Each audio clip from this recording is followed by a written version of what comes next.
नमस्कार। आज हम आनंद मार्ग के प्रारंभिक दर्शन की गहराइयों में उतरेंगे और जीवन से जुड़े कुछ बहुत ही बुनियादी सवालों के जवाब ढूंढने की एक कोशिश करेंगे। तो चलिए, शुरुआत एक ऐसे सवाल से करते हैं जिसे शायद हम सबने कभी ना कभी महसूस किया है।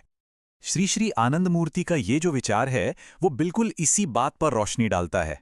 देखिए, आनंद मार्ग का दर्शन यहीं से शुरू होता है, हमारी इसी कभी न खत्म होने वाली इच्छा को समझने से। तो खुशी की ये जो अंतहीन खोज है, आखिर ये है क्या? ये दर्शन कहता है कि ये कोई कमी नहीं है, बल्कि ये तो इंसान की सबसे बुनियादी पहचान है, उसका स्वभाव है। सोचिए, पहले 1000 रुपए की चाह होती है, वो मिल जाए तो फिर 10 लाख की। पहले एक छोटे से इलाके का नेतृत्व, फिर पूरे देश का। लेकिन क्या कभी पूरी तरह से संतुष्टि मिलती है? नहीं, वो तो हमेशा ही पहुंच से बाहर लगती है, क्योंकि ये सारी चीजें सीमित हैं और हमारी चाह अनंत। हमारे इसी सहज स्वभाव को धर्म कहा गया है, यानी किसी भी जीव का वो गुण जो उसकी पहचान है। और इंसानों का धर्म है उस एक चीज की खोज जो वाकई में अनंत है, और वो है ब्रह्मांडीय सत्ता। तो सवाल उठता है कि ये ब्रह्मांडीय सत्ता आखिर है क्या, और ये जो दुनिया हम देख रहे हैं, इससे इसका क्या रिश्ता है? इस दर्शन के मुताबिक ये जो पूरी असलियत है, वो दो सत्ताओं के मेल से बनी है। एक है पुरुष, यानी वो सिर्फ देखने वाली साक्षी सत्ता, प्योर कॉन्शियसनेस कह सकते हैं। और दूसरी है प्रकृति, यानी वो क्रिएटिव फोर्स, वो शक्ति जिससे सब कुछ बनता है, बदलता है। और बात ये है कि ये दोनों हैं तो अलग अलग, पर इन्हें एक दूसरे से जुदा भी नहीं किया जा सकता। अब ये एक बहुत ही गहरा विचार है।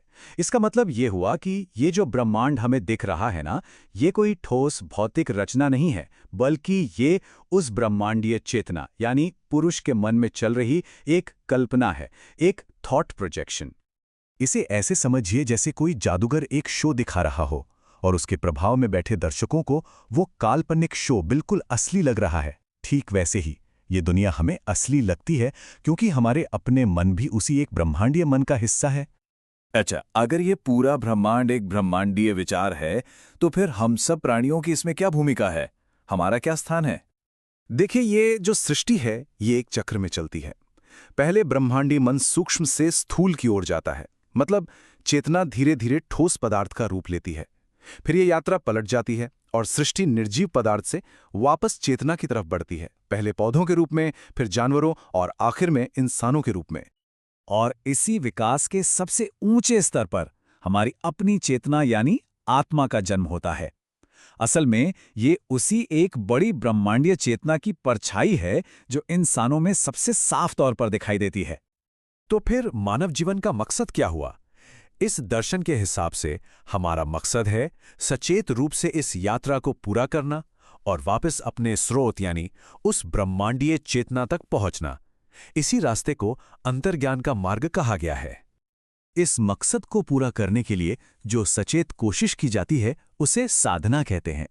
ये एक तरह का आध्यात्मिक अभ्यास है जो हमारे मन को बाहरी दुनिया की चीजों से खींचकर अंदर की तरफ मोड़ता है, यानी स्थूल से वापस सूक्ष्म की ओर ले जाता है। लेकिन ये रास्ता इतना सीधा नहीं है। इस पर जो सबसे बड़ी रुकावट है, वो है अविद्या माया, यानी अज्ञान की शक्ति। ये वही शक्ति है जो हमारे मन को हमेशा बाहर की तरफ खींचती है और हमें इस भौतिक दुनिया में उलझाए रखती है। यही अविद्या माया हमारे अंदर 6 शत्रु पैदा करती है, जैसे कि कभी ना खत्म होने वाली इच्छा, गुस्सा, लालच, अहंकार, ये सब। साधना का असल मकसद ही इन्हीं अंदर की बाधाओं को जीतना है, ताकि मन दुनिया के बंधनों से आजाद हो सके। तो इस पूरी यात्रा की, इस अंतर्ज्ञान के मार्ग की आखिरी मंजिल क्या है? यहां मंजिल के 2 स्तरों को समझना जरूरी है।